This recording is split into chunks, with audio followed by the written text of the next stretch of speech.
بسم اللہ الرحمن الرحیم۔ عزیز طلبہ، میں محمد تسلیم الحسن باغیچہ اردو سے آپ کو ایک بار پھر خوش آمدید کہتا ہوں۔ بیٹا، آج ہم جماعت نحم کے سبق نمبر 5 نسو اور سلیم کی گفتگو کا خلاصہ کریں گے، لیکن اس سے پہلے مصنف کا اور سبق کا مختصر سا تعارف۔ مصنف کا نام ڈپٹی نذیر احمد دہلوی، تاریخ پیدائش ان کی 1831 اور تاریخ وفات 1912 ہے۔ جائے پیدائش ضلع بجنور۔ مشہور تصانیف میں میرات العروس، بنات النعش، توبۃ النسو، فسانہ مبتلا اور ابن الوقت۔ بیٹا، یہ بات ذہن میں رکھیے گا کہ ڈپٹی نذیر احمد دہلوی اردو زبان کے پہلے ناول نگار ہیں، اور آج کا ہمارا جو سبق ہے یہ ان کی کتاب توبۃ النسو سے ہی لیا گیا ہے۔ تو سبق کی تعارف ہے کہ اردو زبان کے پہلے ناول نگار ہمیں بتاتے ہیں کہ اولاد کی تربیت کرنا والدین کا اولین فریضہ ہونا چاہیے، اور اس سلسلے میں انہیں ذرا بھی غفلت کا مظاہرہ نہیں کرنا چاہیے۔ والدین کو معلوم ہونا چاہیے کہ بچوں کی تربیت کے لیے موزوں ترین وقت بچپن ہے، یعنی کہ مصنف بتاتے ہیں کہ اگر بچوں کی تربیت کرنی ہے تو یہ نہ سوچیں کہ بڑے ہو کر خود ہی سیکھ جائیں گے، بلکہ بچوں کی تربیت بچپن میں ہی کی جانی چاہیے۔ یہی ان کو سکھانے کا بہترین وقت ہوتا ہے۔ اس عمر میں بچے جو سیکھ جائیں گے ساری عمر وہی ان کے ذہن میں رہے گا۔ تو بیٹا، خلاصہ شروع کرتے ہیں۔ دلی میں ایک سال ہیضے کی سخت وبا آئی۔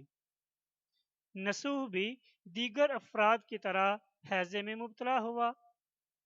بیٹا، نسوح جو ہے یہ اس سبق میں اہم کردار والد کا ہے، یعنی کہ اس سبق میں 3 اہم کردار ہیں: نسوح، اس کی بیوی اور اس کا بیٹا سلیم۔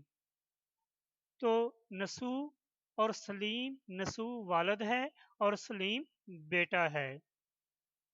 نسوح بھی دیگر افراد کی طرح ہیضے میں مبتلا ہوا اور سمجھا کہ موت قریب ہے۔ ڈاکٹر نے اسے خواب آور دوا دی تو وہ سو گیا۔